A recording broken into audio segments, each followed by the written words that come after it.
Hola amigos, qué gusto saludarles en este viernes de Disrupción. Esta es una propuesta que hace la Asociación Civil Un Estado de Derecho, en alianza con Universitas Fundación. Y ha tenido por, por objetivo presentar el derecho desde una perspectiva diferente. En la primera y segunda temporada me centré en un derecho experimental, científico, un derecho que pudiese verse sus efectos en la práctica, en la realidad. También desde un punto de vista interdisciplinario. Entonces estuve desde astrofísico hasta economista, eh, conversando sobre su visión del derecho o una nueva visión del derecho. Esta tercera temporada he querido analizar el derecho desde la perspectiva de las historias personales, porque con las historias personales se aprende mucho. Se revive y se siente, se aprende a través de las emociones. Y por eso he invitado a un grupo, bueno, todos amigos míos, eh, que han sido mis profesores, mis socios, que hemos trabajado en casos, que mi padrino de promoción. De hecho, hoy estoy con mi querido padrino, mi profesor Salvador Januzzi. No te imaginas el gusto de que podamos conversar, Salvador. Para mí, bueno, es enorme, realmente que sí, porque en estos azares de la vida, a veces uno se le pasa el tiempo y dejas de conversar con las personas, dejas de tener contacto, es decir, por toda la situación en la que estamos inmersos. Entonces, esto para mí es una oportunidad grandiosa realmente, no solamente porque eres tú, sino por el cariño que te tengo, realmente. Bueno, vamos a conversar.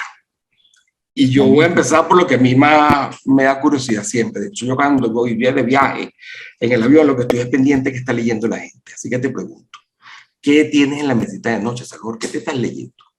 Bueno, déjame comentarte un poco lo que sucede, porque en la mesa de noche sí tengo unos libros, pero yo no estoy leyendo ya en la cama, sino que Ah, los caramba. tengo para que no me los muevan de sitio y que no se me vayan a extraviar. ¿Comprendes? Entonces, estoy releyendo una obra que me regalaron el año pasado. Te comento que fue escrita por dos médicos. Entonces, que es una comparación entre un santo que es San Giuseppe Moscati y José Gregorio Hernández. Entonces, esto se hizo antes de la beatificación de José Gregorio, entonces, y todavía en el libro lo llaman venerable. Entonces, yo me lo había leído, después que me lo regaló, pues también un querido exalumno y ahijado de promoción, que es Miguel Mónaco. Ah, bueno, Entonces, imagínate. uno de los médicos que escribió ese libro fue la suegra, que es una médico muy importante desde el punto de vista, pues, ¿cómo se llama esto?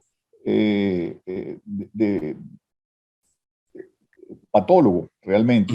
Entonces, José Gregorio Hernández y Moschetti fueron ambos anatomopatólogos.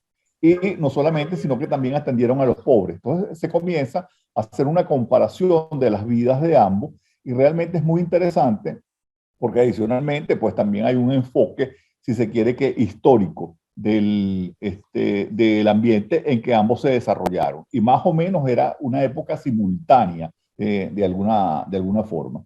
Y por otro lado, estoy leyendo un libro, que esto lo publicó la Academia de Ciencias Políticas y Sociales, que es una recopilación de varios artículos y se llama ¿Qué hacer con la justicia? Precisamente con todos los problemas en los cuales estamos inmersos, pues bueno, es necesario que te los comenten porque todos lo sabemos lo que está pasando.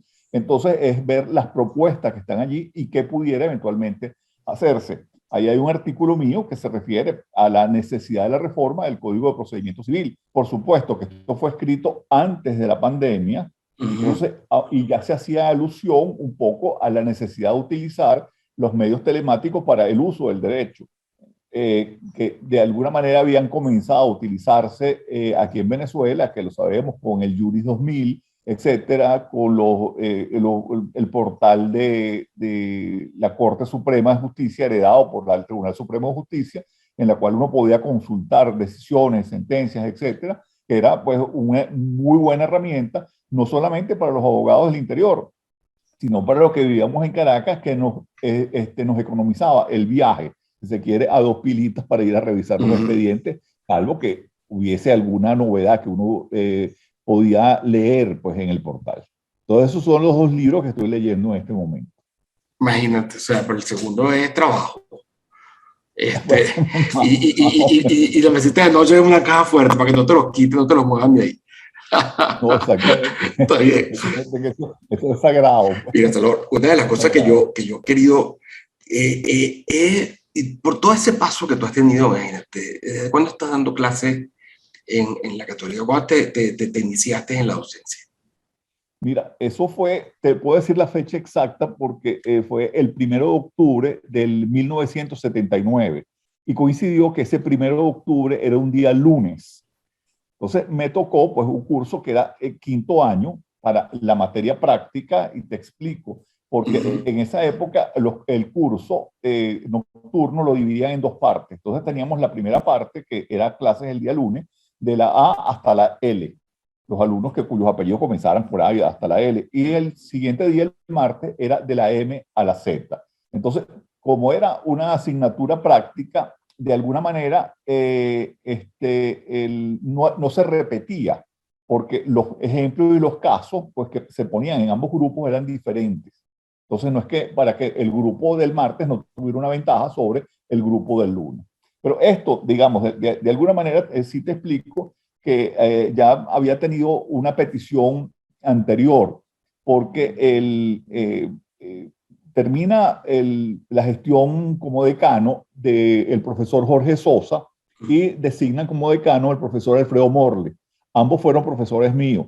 Entonces, el Morles, pues dentro de un cambio, pues de una perspectiva distinta de la facultad, pues aparte que crea el Instituto de Investigaciones Jurídicas, consideró que era necesario dictar una asignatura que tuviera que ver con la navegación, con el derecho marítimo. Entonces, el doctor Morles me propuso que si yo quería dar un seminario. Bueno, nosotros no habíamos estudiado derecho marítimo, yo tenía alguna referencia, pero era por razones de trabajo. Yo trabajaba para algunas compañías de seguros en el escritorio donde prestaba servicio, entonces, y se habían presentado un par de casos que tenían que ver con el marítimo y había tenido que estudiar algo. Coincide que ese año, estamos hablando del año 76, cuando me hicieron la propuesta, yo me voy para México a pasar la Navidad y aproveché de comprar una gran cantidad de literatura sobre derecho marítimo. Entonces, bueno, me la traje, por supuesto, en enero para acá y comencé a estudiar el derecho marítimo, pero por supuesto, de una forma totalmente autodidacta. Y se llevó la propuesta al Consejo de Facultad y el Consejo de Facultad la rechazó, dijo que no.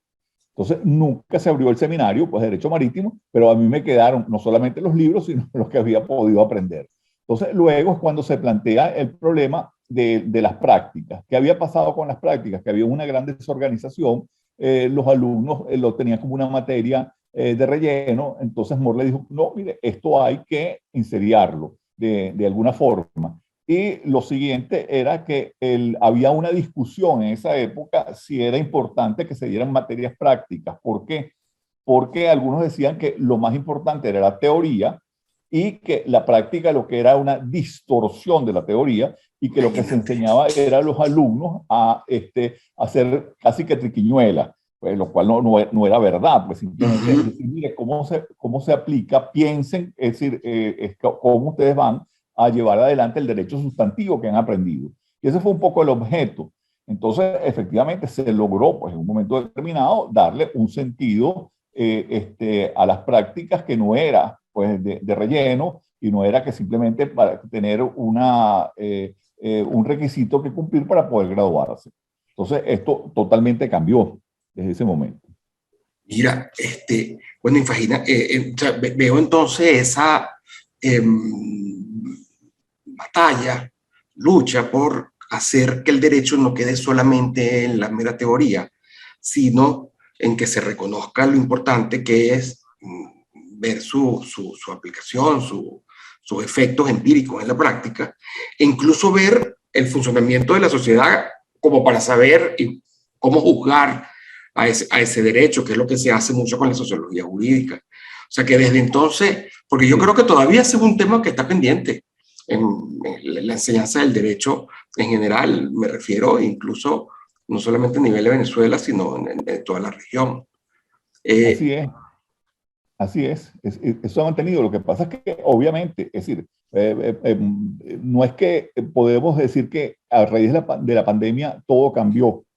Es decir, por supuesto que fue mucho más acelerado, la aceleró pues los cambios que había. Entonces, te lo pongo de esta manera. Hasta un momento determinado, el alumno que tenía una buena memoria era un alumno que tenía una ventaja sobre el resto del grupo, porque sabía dónde tenía que buscar de manera directa. Es decir, me explico. Entonces, si yo tenía que buscar algo en la jurisprudencia, no tenía que comenzar por la número 1, sino que la buscaba ya directamente la número 7, el número 8, porque tenía una idea, pues, por la memoria, dónde la podía encontrar. Entonces, eso da una ventaja. Entonces, el estudio del derecho era diferente porque se tendía más a memorizar, lo cual, pues, obviamente, es un gran error. Después que tenemos hoy en día la informática, que es la que gobierna el mundo, entonces sería mucho más un gravísimo error que la gente se aprendiera un libro de memoria. Eso no tiene sentido. Claro, cuando lo tienes a la mano. Claro. Entonces, y no solamente, sino entender qué es lo que está sucediendo. Bueno, entonces, el año pasado, precisamente, cuando yo cumplía las funciones de decano en la Universidad Católica, se hizo un foro latinoamericano donde participaron universidades de Bolivia, de Ecuador, de Argentina, de Chile, de México, entonces y una de España, para indicar, es decir, o pensar cómo se iba a hacer la nueva enseñanza del derecho. Entonces, no es que efectivamente va a cambiar absolutamente, sino que utilizar las herramientas que se tienen de la tecnología para poder llevar al alumno, digamos, una información dada, no mayor información, sino una información inclusive hasta comparado. Te explico lo siguiente. Nosotros tuvimos hace 2 años en la Católica un alumno de Brasil y una alumna de Argentina. Entonces, que estaban cursando unas materias en la facultad, que era Derecho Internacional Público. Entonces, que se podía hacer porque es una asignatura que está virtualizada. Entonces, el alumno, sin conocer la universidad físicamente, el campus universitario, sin sin venir, trasladarse para el país, podía recibir una clase desde acá, entonces que la podía comparar a su vez con lo que estaban viendo en su país. Entonces, eso es una manera, pues, que nosotros no podemos hoy en día obviar. Es más, la Católica firmó, pues, como bien sabes, un convenio con una universidad española a los fines de que los alumnos que se gradúen en la Católica o que estén cursando en la Católica también pueden cursar estudios en España y viceversa. Pues, por supuesto, en este momento no creo que haya ningún interés de ningún español, ningún europeo estudiar pues aquí en Venezuela para ser abogado venezolano por la situación en la que nos encontramos, pero esto yo espero y tengo pues la certeza de que esto va a cambiar. Entonces, y volveremos a ser pues un país como lo que éramos en un momento determinado. Es que yo creo que incluso, bueno, te entiendo perfectamente y veo las enormes posibilidades, pero fíjate que la misma globalización lleva a que cada vez tenga hasta menos sentido un abogado venezolano y uno peruano y uno colombiano, sino que realmente son la mayoría de las negociaciones, en definitiva, pasan por varias jurisdicciones, varios países y cada vez se tiende a una jurisdicción incluso más común, más general. Entonces, esa forma de enfrentar la enseñanza, bueno, se corresponde justamente con eso, que es lo que buscan la mayoría de los alumnos, o al final no es así, yo entiendo que es así, ¿no? Bueno, es que esa es un poco la idea, precisamente, porque ya, digamos, el mundo prácticamente no tiene fronteras. Es decir, ya los problemas inclusive jurídicos los vemos que son generales, son globales. Es decir, por supuesto que hay particularidades. Pues, precisamente desde ayer comenzó una reunión en Barranquilla sobre las academias iberoamericanas, es decir, dentro de un simposio mundial sobre el derecho. Es decir, entonces ya no estamos hablando de particularidades o de lo que puede haber en un país con otro país o en regiones, por ejemplo, como fue el Pacto Andino en un momento determinado, sino que ya estamos hablando de una integración, si se quiere, global, mundial, etcétera. No es que nosotros tengamos que conocer la legislación de todos los países, eso es imposible. Es que ni siquiera, cuando uno habla del principio no vid curia, a mí siempre me ha dado mucha risa porque dice el juez conoce el derecho. Es decir, es que ni siquiera los tributaristas que tienen una legislación, digamos, como muy precisa y tienen siempre la misma contraparte, que es el Estado, pues el fisco nacional. Entonces, a veces ni siquiera uno les hace un planteamiento y ni siquiera pueden contestarlo. Es decir, en algo pues dice, mira, es que eso no se me había presentado, etcétera. Estamos hablando de una legislación, digamos, como muy restringida. Entonces, ¿cómo un juez puede conocer la legislación íntegra? Entonces, yo cambié un poco el principio, entonces digo que no es que el juez conoce el derecho, sino que el juez tiene la posibilidad de buscar y conocer el derecho. Es decir, entonces, que es distinto. Si uno no le puede exigir a un juez que se sepa todas las leyes de la República, y si no se la sabe, pues simplemente ignorancia inexcusable. Es más, si nosotros nos buscamos la ley de derecho internacional privado de aquí de Venezuela, entonces indica, de acuerdo con el artículo 60 y el 61, que el juez debe buscar el derecho extranjero. Entonces, es decir, que el juez venezolano debe conocer hasta el derecho de Chechenia, y posiblemente ni siquiera sabe dónde queda Chechenia. Es decir, entonces, eso es un tema que tenemos Sí, allí. pero bueno, y fíjate que entonces, justamente frente a esa situaciones que se repiten en definitiva en cada país, hacia donde va buscando incluso la resolución de las controversias, es hacia sistemas también internacionales, ya sea de arbitraje, o incluso las nuevas tecnologías ahí están irrumpiendo importantemente para solucionar problemas de manera, incluso con inteligencia colectiva, de manera, utilizando la blockchain. Es decir, allí también va un cambio en el derecho, en la forma de hacer negocios, o sea, por ejemplo, registros, si todo se puede registrar en blockchain ya, o sea, no tiene como mucho Así es. sentido. Entonces, fíjate cómo tiene que ver también esa, bueno, también modificación, cambio, adaptación de la enseñanza del derecho. Bueno, claro, evidentemente que sí. Fíjate que el otro día, en una conferencia que dio el profesor Rafael Roversi, él es de la Universidad de Carabobo, sobre los contratos, daba un dato que es lo siguiente. Estonia, no sé por qué, es un país que tiene un desarrollo importantísimo en materia de Internet. Entonces, inclusive esto se ha reflejado en el aspecto de orden judicial y tienen unos procedimientos que son decididos y sustanciados por la inteligencia artificial directamente cuando la cuantía no pase de $70,000, que es una suma razonable realmente. Entonces, es decir, yo preguntaba y le decía pues también a un amigo que entonces que habría que averiguar cuáles son los procedimientos que se pueden sustanciar allí. Porque, por ejemplo, hay algunos que los veo complicados que lo puedan hacer, pero el punto es el siguiente, que ya la inteligencia artificial pues se está utilizando. De hecho, pues el escritorio donde tú eres socio es creo que es pionero aquí en Venezuela sobre el uso de la inteligencia artificial para elaborar contratos, etcétera, que hasta nos quedó pendiente por culpa de la pandemia que nos dieran una explicación a los alumnos sobre cómo poder utilizarlo. Y de hecho, pues digamos, en la última promoción que se graduó estando yo de decano, yo cuando lo fui a despedir les dije lo siguiente, mire, ustedes no tienen que pelear con la inteligencia artificial, ni competir con la inteligencia artificial. Aprovéchense. Claro, ustedes tienen que utilizarla para el beneficio de ustedes. Entonces, esa es una manera, pues, que yo creo que también en el futuro va a ayudar para los efectos de digamos, de la enseñanza del derecho.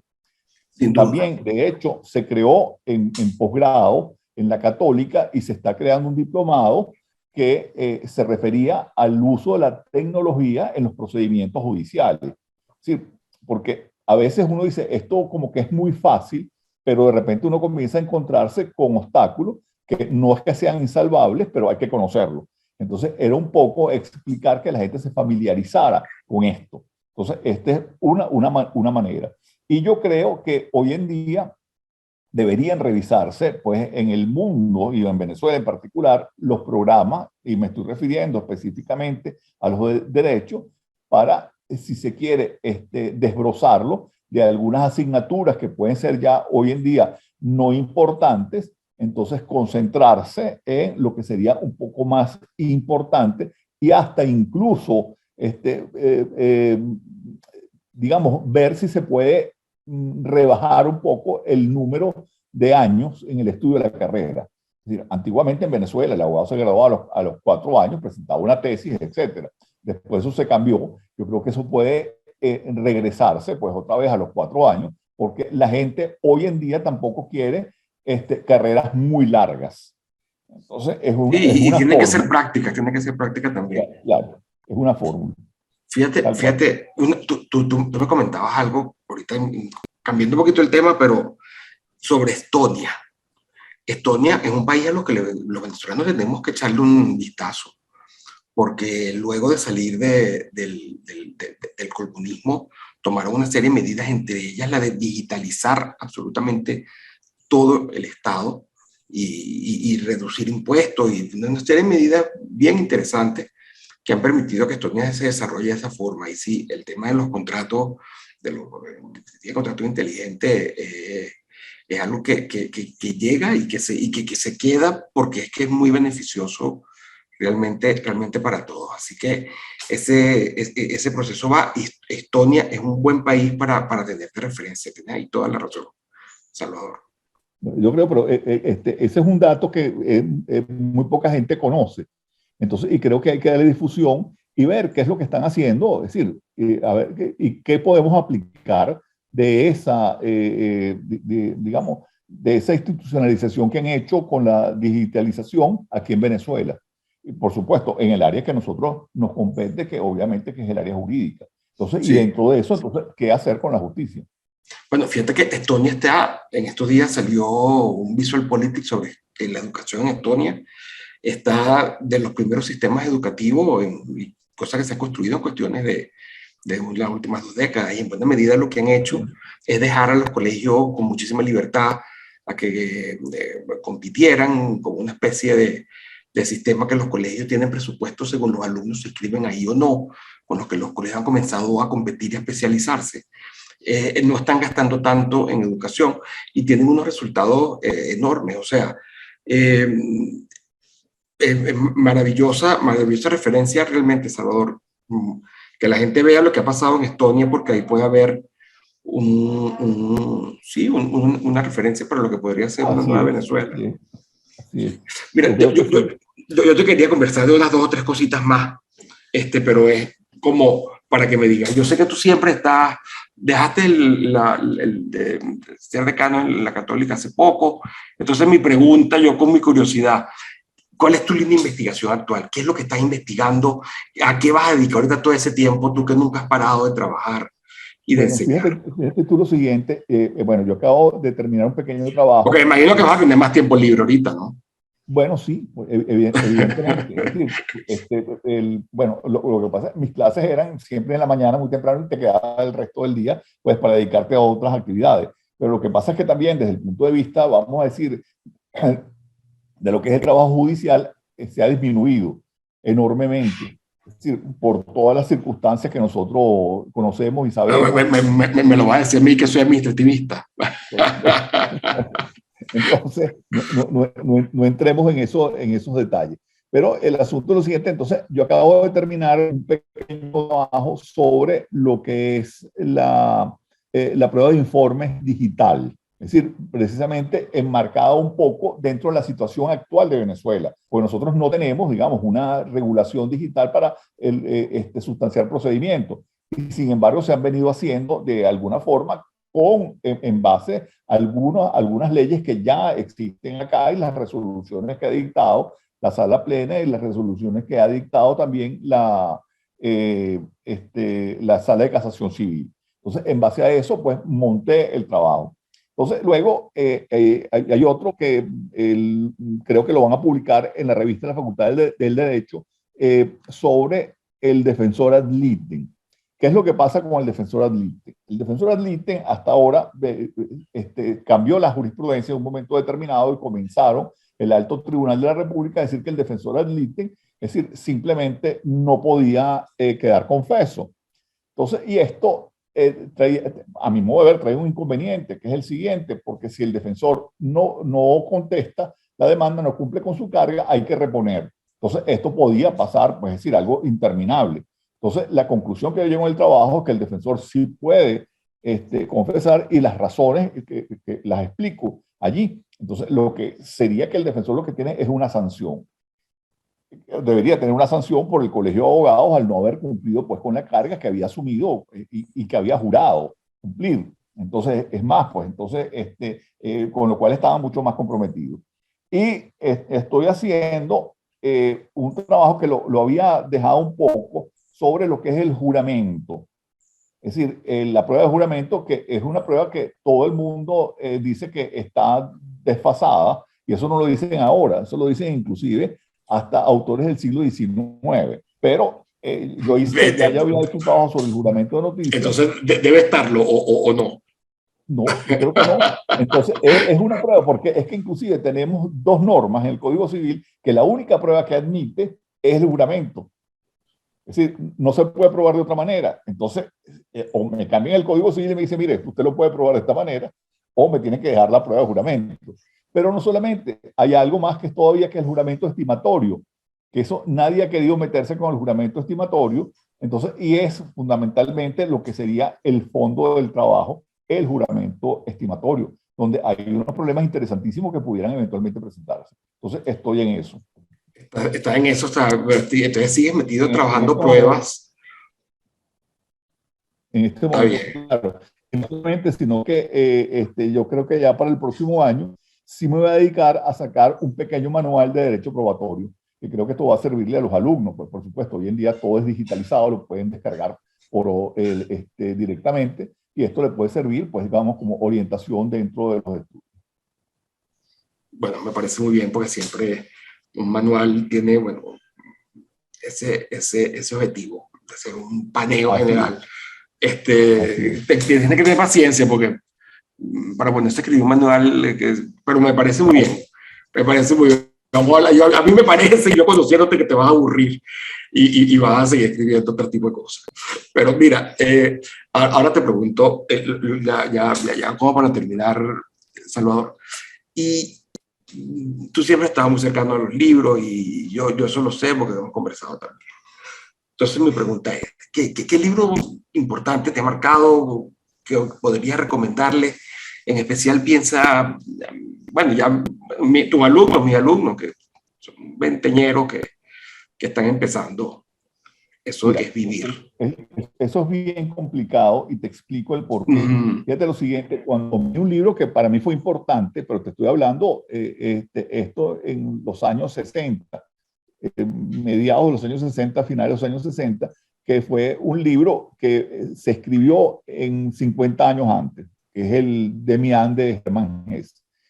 ¿Qué fue lo importante? Porque de esa edad uno tiene una serie de confusiones, uno cree que todo el mundo es amigo, etcétera. Entonces, y que la vida es mucho más fácil de lo que uno piensa. Entonces, ese libro lo que me enseñó fue lo siguiente, a que efectivamente uno tenía que ser amable con todo el mundo, pero que todo el mundo que era amable con uno no era amigo.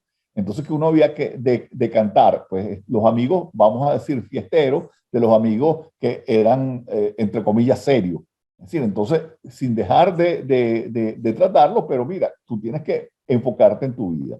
Entonces, yo lo que creo es que cada quien tiene que irse creando objetivos, y en base al objetivo que tiene, entonces buscar la literatura que corresponda a ello. Entonces, por ejemplo, si una persona quiere ser campeón olímpico, medallista olímpico, entonces en salto, entonces mira, no haces nada con que tú le recomiendes un libro determinado, porque eso, mira, no le va a interesar, ni lo va a marcar, ni le va a ser útil absolutamente pues para nada. Entonces, en base a ello, si cumples tu objetivo, te fijas otro. Entonces, y si no puedes cumplirlo porque las circunstancias no se dan, si vamos con el mismo medallista olímpico de carrera, entonces, y lamentablemente se fracturó una pierna, entonces no va a poder nunca ser campeón por ese motivo, entonces tendrá que buscarse un objetivo completamente distinto al que se había planteado y buscar, pues digamos, una literatura que lo pueda orientar en ese aspecto. Entonces, hoy en día se habla mucho de lo que es la física cuántica para los efectos de reenfocar la vida o enfocar la vida dependiendo de la edad que se tenga. Entonces, yo creo que eso es importante, que eso no se pierda de vista. Por otro Oh, está lay, bien. Wow. Ok. O por sea, otro lado, vamos a ponerle la física cuántica. Me gusta, me gusta, me gusta. fíjate que ayer el querido amigo y profesor Román Duque Corredor, entonces llegó a sus primeros 80 años de vida. Entonces, ¿qué decía lo siguiente? Mire, yo voy a seguir caminando, pero obviamente un poco más despacio. Ya yo no puedo tener el mismo vigor que tenía hace 40 años. Es decir, eso es mi interpretación, pero evidentemente eso es lo que está diciendo y es verdad, uno tiene que irse adaptando a las circunstancias de vida, pero siempre con algún objetivo que uno se fije para poder, digamos, realizar algo beneficioso, no solamente para uno, sino para el colectivo. Yo creo que eso es importante. En Y definitiva, rescatar la espiritualidad. darle sentido a la vida en todo momento. Así Y es. de una forma u otra, y eso te lleva a llevarle. Felicidad anacrónica. Cuando uno logra esos objetivos, aunque sean chiquitos, aunque no sean los que uno inicialmente se trazó. Me gusta y es una visión que comparto totalmente contigo, Salvador. Mira, bueno, ¿qué más tengo que decirte? Que eres mi padrino querido, admirado, que te Muchas agradezco gracias. muchísimo todo lo que me enseñaste, todo lo que me fastidiaste. Yo te confieso algo. La única vez en toda mi carrera que yo comencé un examen y después que me dieron las preguntas, no supe qué responder, por lo menos por media hora, fue contigo. No tenía ni idea. Después al final medio salí bien y bueno, tú sabes cuál fue la historia final, pero muy buena. Pero esos 20 minutos me quedé paralizado hasta que logré entender con lo que tú has sido un profesor en ese sentido si eres muy exigente y eso, tus alumnos, en especial los buenos, los que te queremos, lo valoramos muchísimo. Muchas Salvador. gracias. Muchísimas Amigos, gracias. esto fue Viernes de Disrupción. Ya saben, es una propuesta de un Estado de Derecho. Síganos en las redes, www.libertad.org. Y bueno, hasta la próxima.